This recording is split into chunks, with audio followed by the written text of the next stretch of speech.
Ladies and gentlemen, welcome once again to the Packernet Podcast. I am your host and resident fanalist, as always, Ryan Schlipp. Check us out online, packernet.com. Find me on Twitter, pack_daddy. A lot going on. Missed a day yesterday, so that kind of accumulates some news, which is fantastic.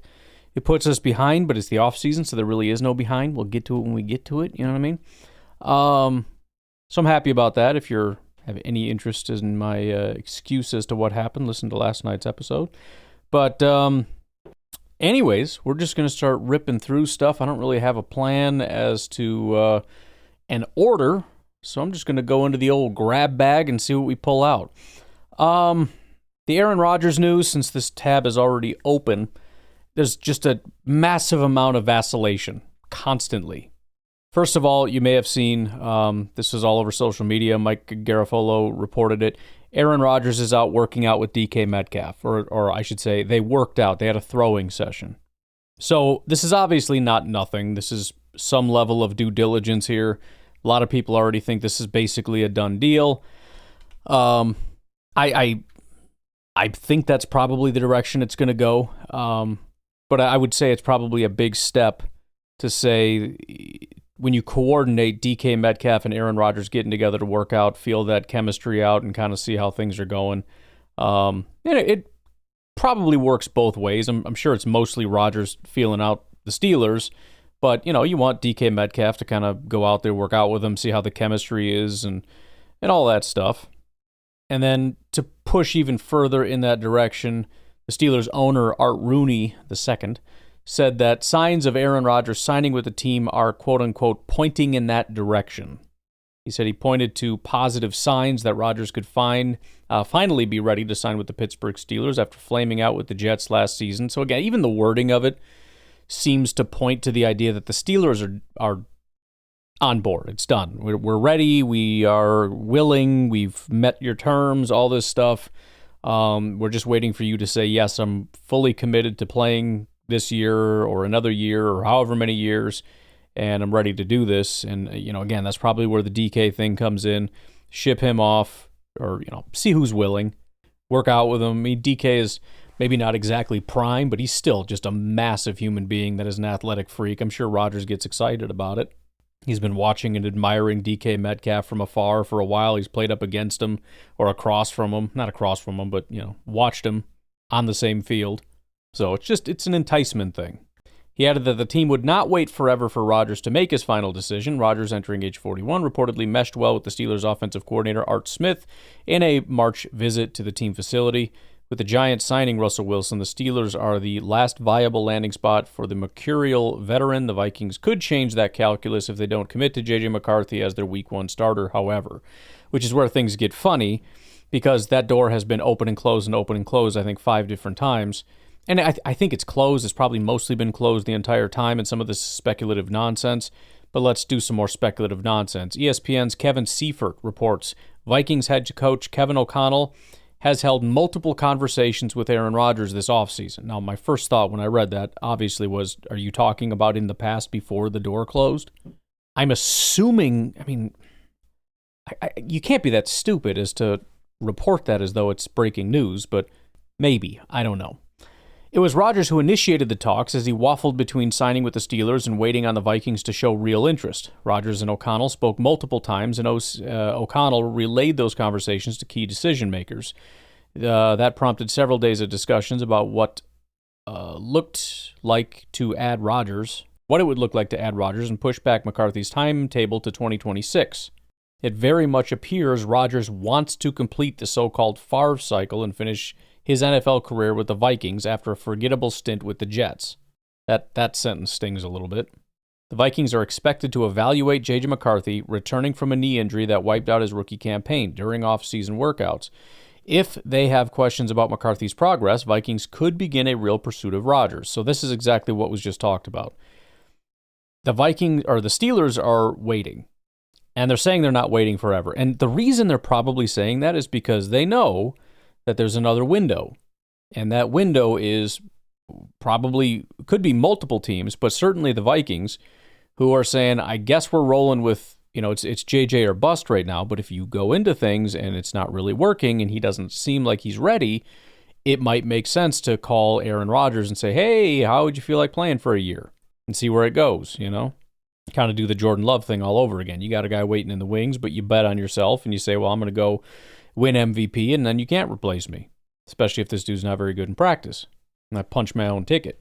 So as much as it seems like it's pretty much a done deal, Rodgers is going to go to the Steelers, there is a weird dynamic here. That the Vikings are very unlikely to pull the trigger without getting a look at JJ McCarthy. And I would assume Rodgers isn't going to wait that long, but he's going to want to have that option. And so part of me thinks the best way to play this if you're Rodgers is to keep dragging your feet and hope that the Steelers don't actually do anything, especially since there's really nothing they can do. They're talking about, we're not going to wait forever. What are you going to do? Are you going to go get Kirk Cousins? Okay. Bro, you go get Kirk Cousins. If I call you and say I want to come there, you probably still pay me. Kirk can be my backup. So he's probably going to be a Steeler. But I also think it makes a lot of sense for him to drag his feet as long as humanly possible until the Steelers can adequately prove to him that he needs to make a decision soon. And again, I don't think the only reason the Steelers want to push him is because they're scared he's going to go somewhere else, which is exactly why they should push him. But what freaking leverage do they have? Right? Rodgers doesn't have a lot of options. Steelers have even less options. Retire and, 10% chance that I can be a Viking if I wait. Those are kind of two options on top of the Steelers. He's got plenty of options. Steelers, it's a bunch of bull crap, and holy cow, let's freaking roll the dice with Rodgers. That's all you got. Some around the NFL, some other around the NFL stuff. Mike Garafolo believes Eagles tight end Dallas Goedert is a player to watch in potential draft day trade. It's more interesting, potentially exciting than anything else because, again, I don't think there's any reason to believe the Packers would be super interested in a tight end, especially in free agency, if one happens to fall in the draft, whatever. Brandon Ayuk news. 49ers GM John Lynch said Ayuk is expected to remain with the team this season. I've already said it doesn't really make a lot of sense. The guy was going to be out half the season, so it's the worst possible replacement. You could say it's not a replacement. It's a number one going forward, which is fine, but you definitely want a replacement for Christian Watson while he's going to be out for at least a half a season. You get a guy that's going to be out for half a season. It makes no sense. But yet another guy that most likely is going to be staying home. I thought this was funny. Miami Herald, Barry Jackson reports that Calais Campbell is considering signing with the Dolphins, the Ravens, or another team this offseason. Wow. Well, it turns out he nailed it. The Cardinals signed defensive lineman Calais Campbell, formerly of the Dolphins, to a 1-year, $5.5 million contract. It's absolutely hilarious. Great insights by Barry Jackson here. So, formerly with Miami. And he says he might sign with Miami or the Ravens, or literally anybody else. Well, Miami's kind of baked in a little bit because that's where he already was, so that's not really a thing. The Ravens are the only outlier team here. And then, again, he nails it because the Cardinals do very much fall into the any other team category. So well done. Another free agent off the list, Calais Campbell. One of the more interesting guys I've mentioned before. Everybody's got their own career arc. Calais Campbell, basically not super great football player, I think for like 7 years. And then went on to be, once he got into his 30s, one of the best football players in football through his 30s. I don't remember exactly where he's at right now. I don't think he's quite where he was. Still very good. Extremely old, pushing 40.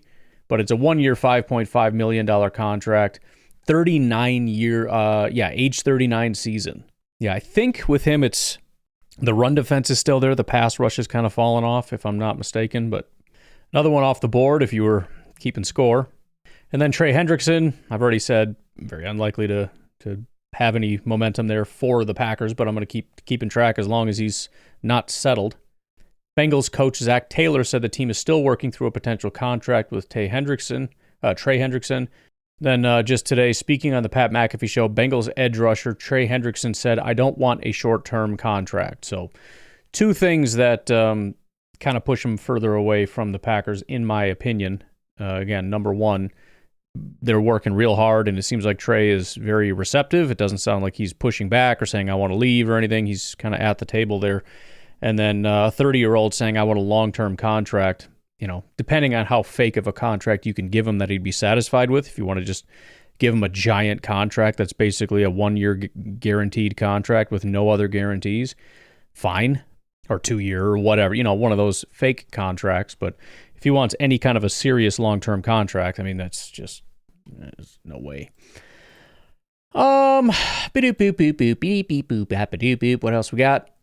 Very happy to report, coming out of the owners' meeting, Doug Mogie says that Justin Fields is the Jets starter, but Tyrod Taylor will be right on his heels. I hope that guy gets a job, man. I want to root for Justin Fields so bad. I spent so long dogging that guy. I want him to succeed. Plus, I mean, just the perfect storm. If he can go to the Jets and find success, to just be the ultimate slap in the face to both the Bears and Rodgers. Assuming Rodgers isn't going to win a Super Bowl with the Steelers.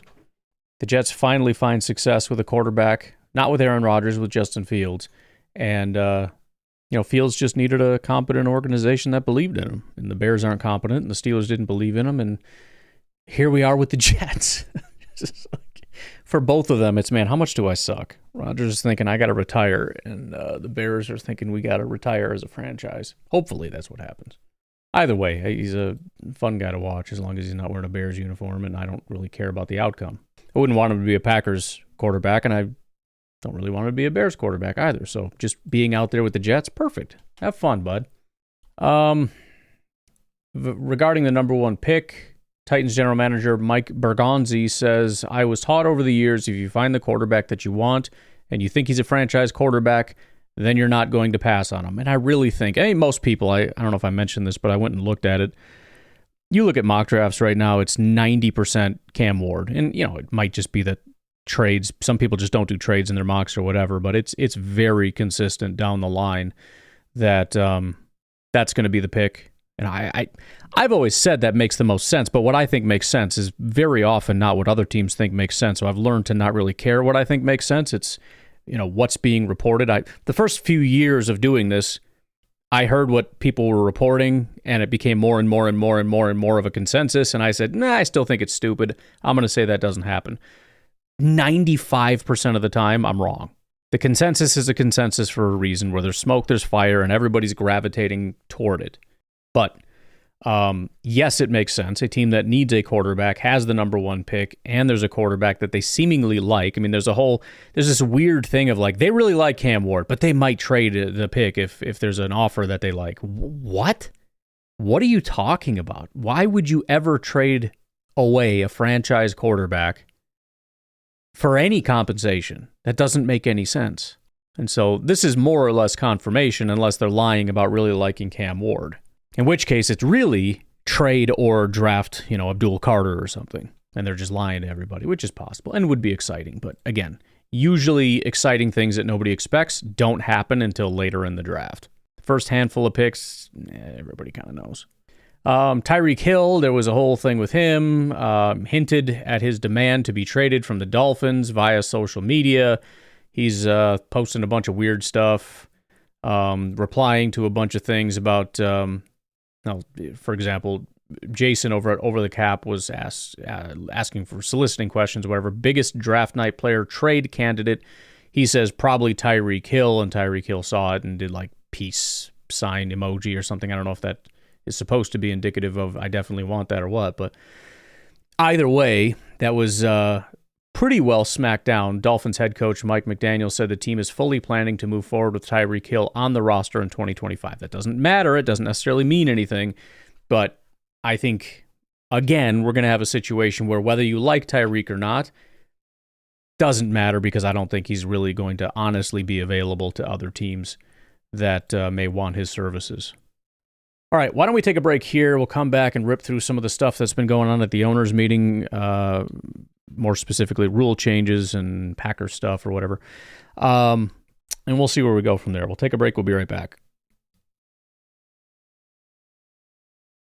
All right, so at the owners' meeting, as of what I'm aware of at this point, Regarding the overtime rules, this one did get pushed through. Both teams are now guaranteed at least one possession during regular season overtime periods, aligning with the postseason format. The overtime period in the regular season will remain 10 minutes long. And again, I think this was always kind of going in this direction.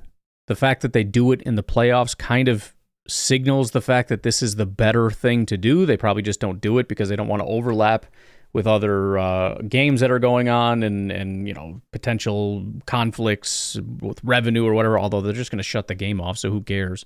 I would say it's a union thing where they don't want to have to expose their players, but it doesn't sound like the union had much say in this. It sounds like the competition committee or whatever, the owners just came together and said, we're doing this. So I guess there's that. The league has made the dynamic kickoff format permanent. Additionally, the ball will now be placed at the receiving team's 35-yard line following a touchback on kickoffs that land in or beyond the end zone, and adjustment from the previous spot at the 30-yard line. Again, I think that this needs to happen. For those of us that have been saying, yay, more kick returns, that didn't happen because the kick returns just went further. In other words, they moved it to the 30, saying now everybody will do it, and everybody just returned it to the 30 or beyond, so then teams are like, screw it, let's just kick it out of the end zone still. So you either move it further to threaten further, and it's not going to follow because it's not like suddenly everyone's going to get 5 yards better.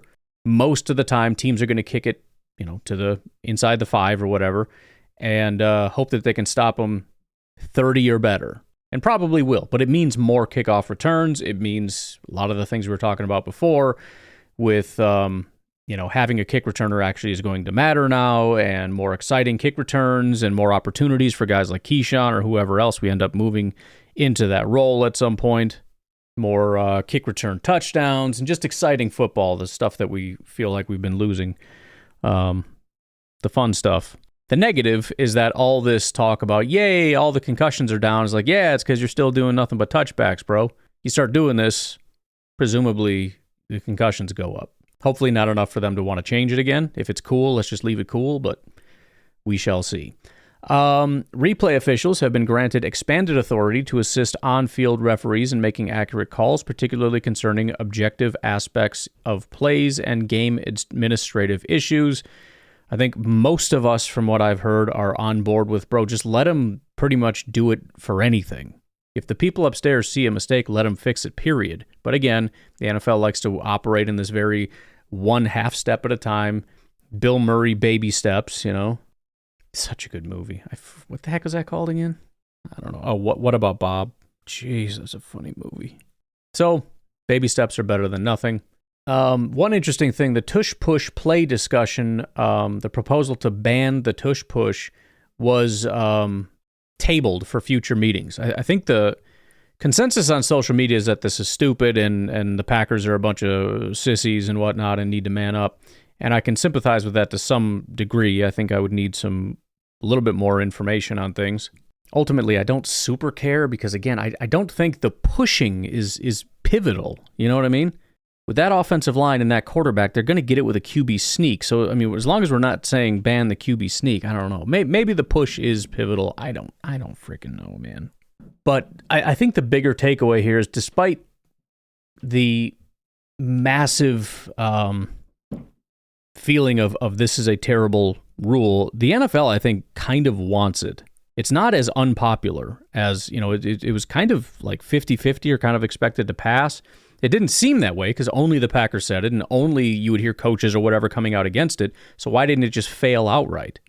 Well, you go back to the either the theory, I don't know if it was a theory or something he had heard or what, but I know Aaron Nagler a while ago was talking about the idea that he believes or heard or whatever, that teams are using the Packers to kind of push this idea through. There's a lot of teams, I think, that want this to go away and don't want to put their name on it for whatever reason. Probably the negative outpouring has something to do with it. And so the Packers are like, freaking, I don't care, dude. I don't have billions at stake in this. What do I care? I'll do whatever. So they became sort of the face of it, the front runners. And again, it ended up getting tabled. There's also a question of whether Roger Goodell is a major proponent of the idea of banning this. It was Albert Breer of Sports Illustrated did an article wondering if maybe Goodell is kind of tipping his hand that he wants this to go away. One of the theories being, for example, the fact that it was tabled maybe means they didn't quite have the votes they needed. And so they wanted to push it back to see if they can scare up the extra couple votes that they need to make sure that this gets done, meaning the league, the NFL, and whatnot is behind it, which wouldn't surprise me at all. Number one, because the NFL loves to meddle in things that I don't understand why they want to meddle with. Number two, the big objection seems to be injury concerns, which, as far as I know, there's no data. It was somebody else that just, I saw a clip of them talking about it, that there is zero data on the impact of tush push and injuries and whatnot. It's not a thing that exists, and even if there was, I can't imagine there's enough data to actually do any kind of serious analysis of it.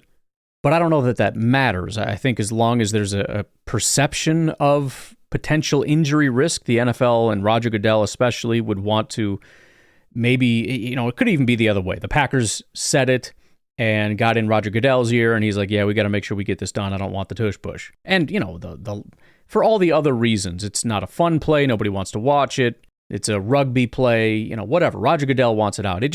He speculated that he's wondering if this maybe, despite Goodell not publicly coming out and taking a side, maybe he got to the owners' meeting, found out the votes weren't there, and said, you know what, guys, why don't we just table this? We'll talk about it later. You could technically say it goes the other way, too. I don't know why Breer is specifically going in this direction. He doesn't really give a reason for why it would be one or the other, although, again, it would make sense that he'd want it to be in the direction of keeping the game more safe or competitive or whatever. So what I guess I would say about it is expect it to be banned at some point, because if the votes are close and Roger Goodell wants it to happen, whether I'm a fan of Goodell or not, I've kind of learned that what Goodell wants, Goodell gets. And I tend to think that this is going to fall into that umbrella. I don't know when. I don't know if it's going to be this year or what, but I think this is going to be a concerted effort. And if they don't get their way, what are they going to do? They're going to go get data. They're going to go get data that says that it's a dangerous play, and then they're going to run the votes again. They'll probably have the votes. I mean, who's really going to defend it that strongly? Nobody cares. Nobody else runs it except the Eagles. It's not like anybody else is getting paid off of it. You're getting smoked by it more than you're actually benefiting from it for most teams. And I'm sure the concern is about quarterbacks especially. Nobody wants quarterback sneaks to increase, especially when you're getting smashed from behind. Everyone's panicked that you're going to see Patrick Mahomes run a tush push and he's going to snap his neck. And Roger Goodell can't sleep at night thinking about that. And so he's not going to rest until this play is banned. I mean, that's kind of where my head's at right now on that. Additionally, as far as the legal tampering period, teams can now conduct video or phone calls with up to 5 potential unrestricted free agents and arrange visits upon agreeing with terms during the legal tampering period. And, maybe the most exciting for some people, the first down measurements. The NFL will implement camera-based technology to measure first downs, reducing reliance on traditional chain measurements. In fact, it's not just reducing reliance. I think the way that they phrase it is that they're basically there as a backup in case the cameras are down or something. In other words, the cameras will tell you where the marker is. The marker people will be dictated to by the cameras, and then if the cameras go down, then they go back to the old school way of using the chain gang and the referees and whatnot. But I'll be interested to see how that goes with the cameras. I don't know a ton about it. I know we've already talked about how they've used it in preseason. I didn't hear anything about it in terms of accuracy. They seem to be okay with the accuracy. I know I've mentioned before, it's got to be extremely difficult. I mean, it's not tennis. You're going to have way more cameras set up over a much bigger area. And on top of that, most of the time you can't see where the ball is. So it's going to be really difficult to just have some kind of automated technology, that's going to tell you where the first down marker is. But do I trust it less than the current system? Probably not. Every time that ref comes running in from behind and then comes in line and pretends he was there the whole time and is like, yeah, right here. It's like, bro, you were 10 yards away. You have no idea where that freaking ball was. I think the other benefit, presumably, is there's not going to be challenges on down and distance. I suppose technically you could. I don't know if they're going to ban that if you think the cameras are wrong, but I have a feeling that the coaches are not going to want to challenge the camera-based analytics system that gave you the exact centimeters of where the ball goes and say that I think his knee was down here, there, or the other, which, again, I still don't know how that works, but it could miss something, and they could probably do it. But the idea being there should be significantly less, partially because there's just less error. But we'll see how it goes. Less challenge flags to fix refs' mistakes is a win in my book. All right, couple things here, kind of shifting gears to the draft. One of the things I was not aware of, it's regarding Mike Green, that I think is pretty serious, and especially in regards to the Packers' interest. Obviously, this is going to come down to every team doing their own investigations into these things. And if you feel that there were false allegations, then, you probably move forward. You got to be pretty close to sure. But anytime you see serious allegations, it's worth knowing it and keeping an eye on kind of where everybody's at with it. But at the Combine, he was asked on February 26th or 27th, he was asked to address a situation involving sexual assault. Apparently, there were 2 sexual assault allegations against him. He's denied both allegations, saying, "I've done nothing wrong." And he had previously been dismissed from the Virginia football team for undisclosed reasons. So the timeline and investigation details are in August 2019-2022, Charlottesville Police Department notified of an incident. The incident had occurred 3 days prior, so you're talking August 26th. The location was West Main Street in Charlottesville, and as of right now, the investigation has been suspended, according to Charlottesville Police. So I don't know why. I don't know if they just threw it out. It says suspended. Doesn't sound like it was thrown out or dismissed or anything like that. I don't know. Apparently, some more background information. He had signed a zero-tolerance policy at Virginia due to previous high school allegations. So there's kind of a history here. So when he went to Virginia, he had to sign a zero-tolerance policy saying, "I'm not going to make any mistakes," because he's made some mistakes in high school. He claims he could have remained at Virginia but wanted a fresh start, transferred to Marshall University for 2023-2024 seasons, and then led the nation with 17 sacks in 2024's projected first-round pick, number 12 on Dane Brugler's top 100. So it's kind of weird because, he was, how did they phrase it here, dismissed from the Virginia football team, which apparently he disputes, but dismissed from the Virginia football team, which on one hand doesn't sound very good because it's like, okay, so you had some problems in high school. They made you sign a thing saying you're not going to make mistakes, and then they kicked you off their team, meaning you did make mistakes, and then, now we're kind of in this situation. Now, I tend to assume that the dismissal was in relation to this allegation, but it kind of is trying to point me away from that. I don't know. The timeline matches up. The other thing is that it also makes it harder to know that he did something seriously wrong because it's a zero-tolerance policy, meaning it could have been something very minor. But, again, anytime you see serious allegations, it's something that the team is going to have to take seriously and really delve into and be sure that, or at least be very confident that the allegation, I don't know how to phrase it exactly, but I guess feel confident that he didn't do it is the best way I can put it.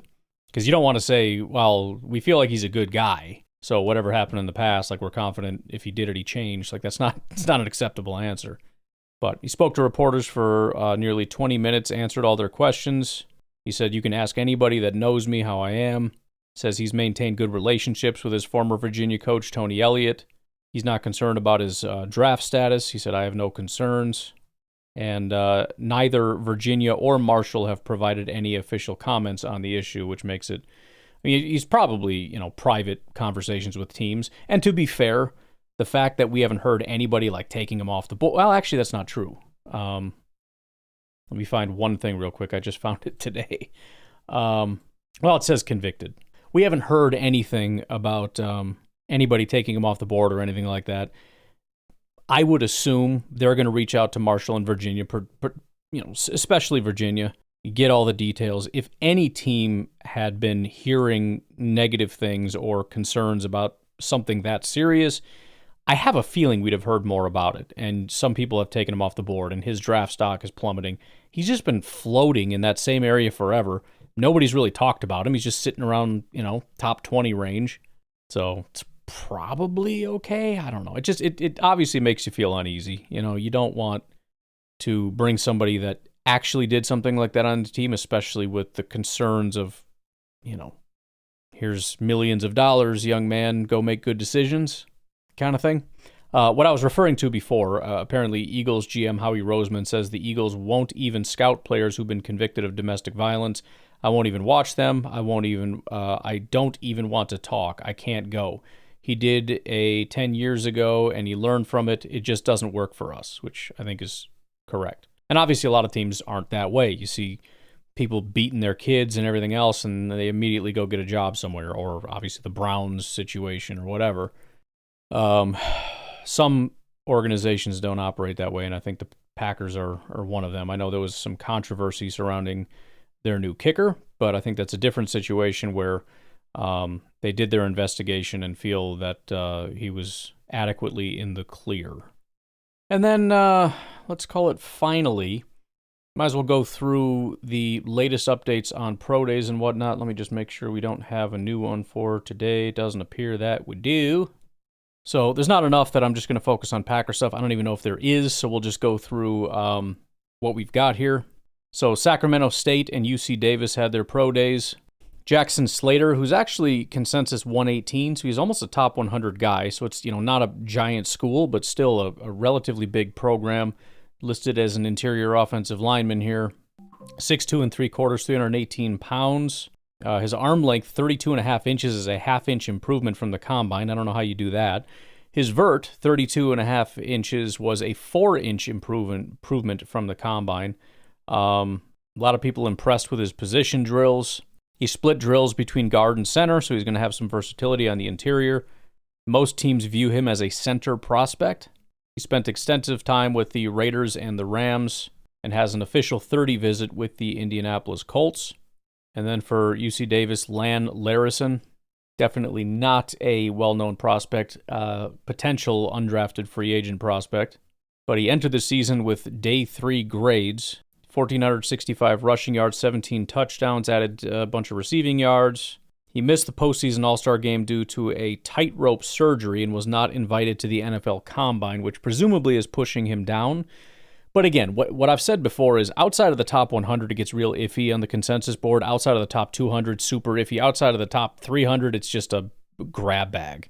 Because it's a consensus with people whose boards don't go out this far. So if you have two people, one is at 120 and one is at 600, well, we're going to average you out. But the fact that he came into the season with day 3 grades, I know the surgery is probably not great, but I would say there's a good chance that he could be drafted / probably will be an undrafted free agent. So keep that in the back of your mind.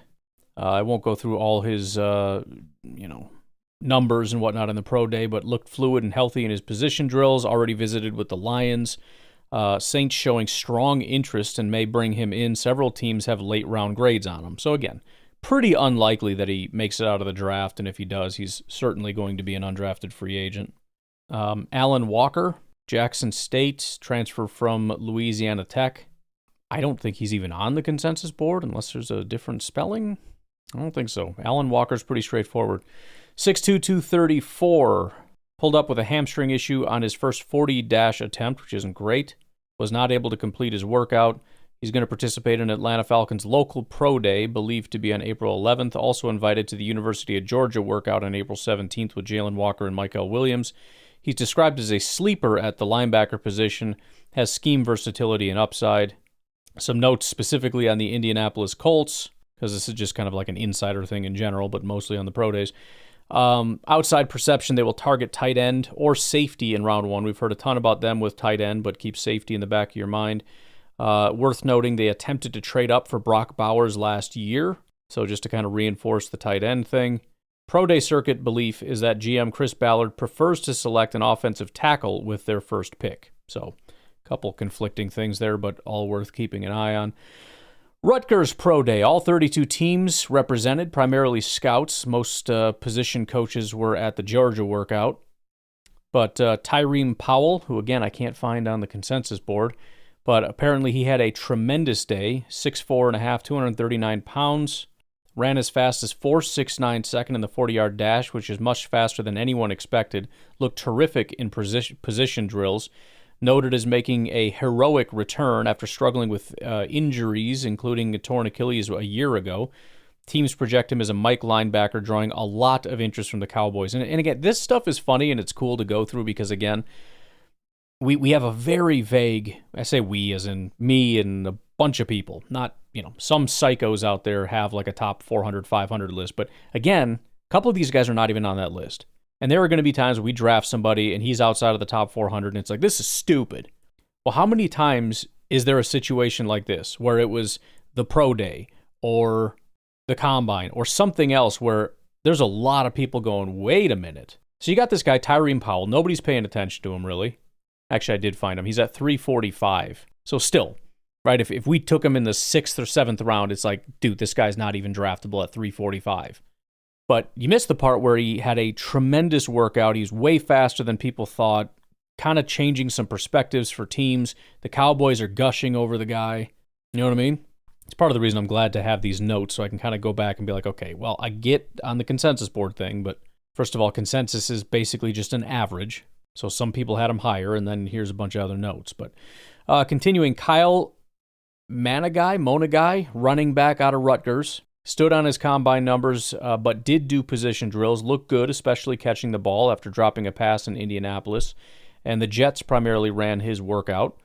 And then Robert Longerbeam, who's at consensus 220, the running back, cornerback, stood on combine numbers, ran short shuttle 418, looked solid in position drills who were run by the Giants. Teams like his versatility to be used in different coverages and packages, cemented himself as a day 3 pick, which is consistent with 220, so it's not going to be a super big shock for him to go on day 3, but again, cementing that status. Michigan State Pro Day. First time in a while with no players at the Combine. I didn't realize that. That's pretty wild. Pro Day was the only opportunity for prospects to showcase their skills. 2 significant Combine snubs participated, those 2 being Luke Newman and Nate Carter. Newman being an offensive lineman. Good Lord. Something weird going on with my copy-paste here. Luke Newman, consensus 399. So again, he didn't go to the Combine, so he's going to get shot way down the list. Is probably a big part of this. Interior offensive lineman out of Michigan State. He was a Shrine Bowl participant, put together a terrific workout. 40-yard dash was between 5 and 5:06. Remember, these aren't laser timed, or even if they are, teams do their own hand time stuff. 35-inch vert, 9.2 broad, 4.58 second short shuttle, 7.7 second 3-cone, 29 bench, arm length 32. Makes sense from interior. Also different from the 30.75 inch at the Shrine Bowl. Who's doing the measurements? I'm supposed to trust that you're getting the timer right exactly and you guys can't use a frickin' tape measure? Looked terrific in position drills, spent extensive time snapping the ball, so obviously a lot of people looking at that. Played tackle at Holy Cross, moved to guard at Michigan State, projected at center by many teams. Rams and Jets have shown a lot of interest throughout the process. And then finally, Nate Carter, running back. Let's see if I can find this guy properly. Not Carter Runyon, although I've already looked into the Runyon thing, and I don't think there's any relation. Nate, or Nathan Carter, as it says here, is one of the guys that is moving up. There's a lot of mobility on this consensus board right now. Guys shooting way up, shooting way down. He's moved up 11 spots over however long we're talking here. It must have been a big update. But he's at consensus 603. So again, if he ends up getting drafted by the Packers, everyone's going to throw their hands up and go, these freaking idiots. Had a tremendous day, measured 5'9", 200, ran 4.37. Dang, apparently he did it twice. 40-inch vert, 10.8 broad jump, 23 bench press reps. Looks good in drills, especially catching the ball. Teams wanted to see catching ability. Only had 18 receptions last season. Dolphins ran pass-catching drills and have shown a lot of interest. Rams and Cardinals also interested. High-rated non-combine running back on Pauline's board. In fact, he has him as a 6th-round prospect. And again, the consensus board is 603. So again, I've said it 1,000 times. I'll continue saying it. The consensus board is more valuable the higher it is. If we're talking top 5, consensus board is pretty locked in correct. If you're talking top 100, it's still fairly strong. If you're talking people after 200, it gets pretty weak. Tennessee Pro Day, he had Dylan Sampson, the running back, stole the show. Officially timed 4.42 to 4.47 seconds in the 40. I don't know how it's official, but also a range. Some scouts had him as fast as 4.35. Again, you guys suck with a stopwatch. Unlike the Combine, no official times at Pro Days. Met with the Patriots, Cowboys, and Saints during the Pro Day. Had official 30 visit with the Steelers on March 13th. Worth noting, the Steelers just lost Najee Harris in free agency. So keep an eye on Mr. Dylan Sampson. If you're sort of a mock draft psycho doing, 3, 4, 5, 6, 7 round mock drafts for all teams, Dylan Sampson, consensus 93 overall. He's a top 100 guy and has moved up 2 places. So he's a little bit of a riser. And then I think there's 2 more notes, a bunch more pro days. USC, Jaquavius Marks, running back. He's actually consensus 219 and has dropped 6 spots, but he stood on his numbers. Reportedly ran a 4.52 40, though apparently he told Pauline otherwise. He met at length with the Patriots and did whiteboard work with them. Jonah Monheim of USC was consensus 431 interior offensive lineman.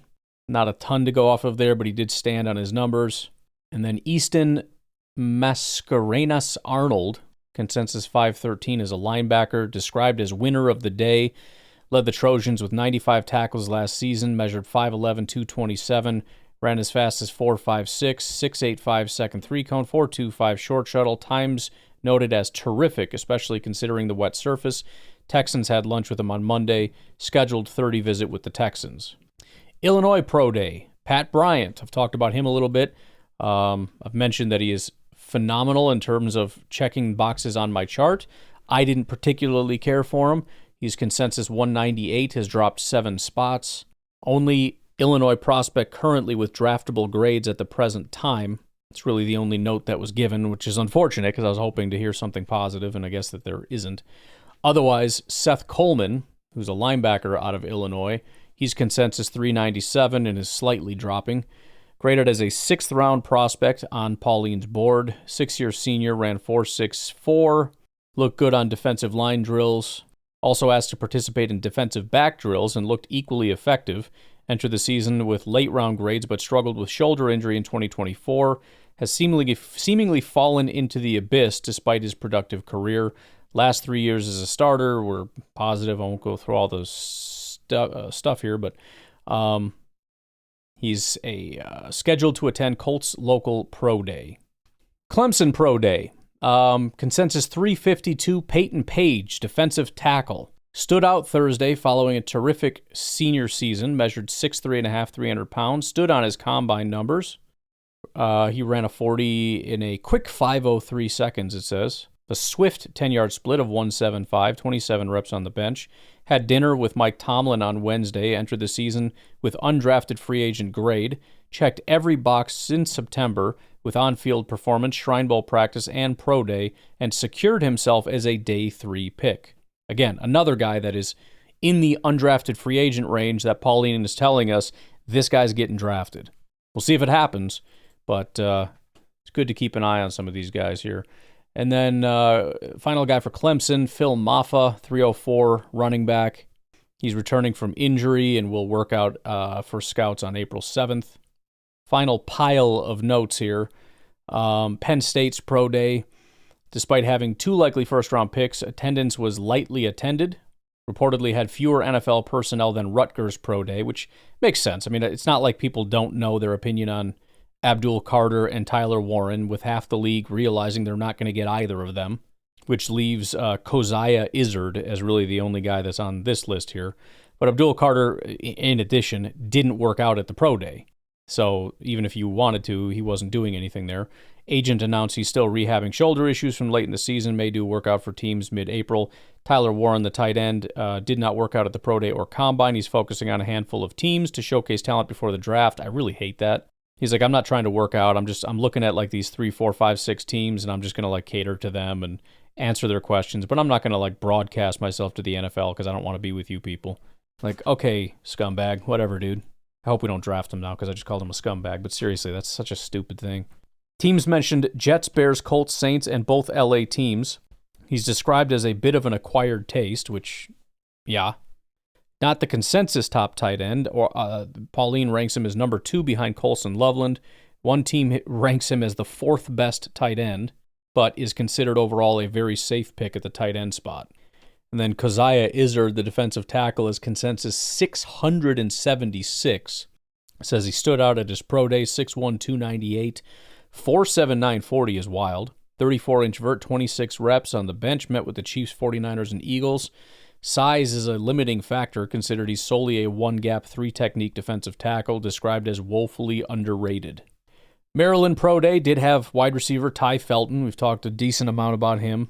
Guy's got speed for days. Program's top prospect who, quote-unquote, looked terrific. He stood on his combine numbers where he ran a 4.37, measures 6'1", 183, outstanding in position drills, caught the ball very well. He was both fast as well as very sudden. He's assured of being a day 2 pick according to teams. He's coming off a career season. 7 receivers coaches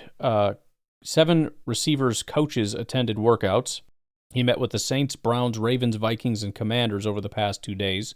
Jordan Phillips, defensive tackle, consensus 109, ran 3-cone drill, 7.55 to 7.65, described as a powerful gap occupier who showed pass rush ability during the Shrine Bowl, met with the Cowboys, who had their defensive line coach present. And then Ruben Hoplite, which is a fantastic name, out of Maryland, consensus 409, described as a potential sleeper at off-ball linebacker, ran 4.45 in the 40, which is pretty fast. Some watches had him even faster. 5'11 and a half, 240 pounds at the Hulu Bowl, so he's not like some 225-pound guy either. Recorded 60-plus tackles in 3 of the last 4 seasons, only missed that mark in the season with an injury where he played 9 games. Had an official 30 visit with the Lions. The Patriots previously had worked him out. At the Townsend Pro Day, 26 teams attended, even though there's just one legitimate prospect and no notes on him. Actually, I'm sorry. Carter Runyon is that guy. There you go. There's the Runyon guy. And again, I did dig into it. I was like, is it John Runyon? Or because I know Runyon's dad was in football, so I thought maybe sometimes there's a whole family there. But as far as I know, there's no connection, but there may be. But he is a tight end out of Towson, Towson, Towson. He is right now consensus 423. Former receiver turned tight end, displayed a lot of ability during the Shrine Bowl practices. Measures in at 6'4 and a half, 244, 36 and a half inch vert, 10.3 broad, 22 bench, 4.62 40, 7.01 3-cone, 4.21 short shuttle. Met with the Ravens, Eagles, Titans, Panthers, and tight end needy Chargers. Described as terrific developmental prospect, projected to start off as a move tight end as he develops into a 3-down player. So there are your pro day updates for the day. And actually, it looks like yesterday, or April 1st, was the Nevada Pro Day. April 4th is the Colorado Pro Day, which is actually going to be televised, I guess, on NFL Network, probably for the sake of Shedeur Sanders. I'll probably check that out. That could be fun. But that's it. That's at least as far as the NFL.com Pro Day schedule has it laid out. So we got Nevada and Colorado. And that's all she wrote for the pro days, so we'll have those notes ready to rock and roll, and then I can take a break from that, which makes me a little sad. I want to have as many notes as possible, but we'll keep her rocking in a free world. Otherwise, you all have a good rest of your day. I will talk to you tonight, tomorrow, whatever. Have a good one. Bye-bye.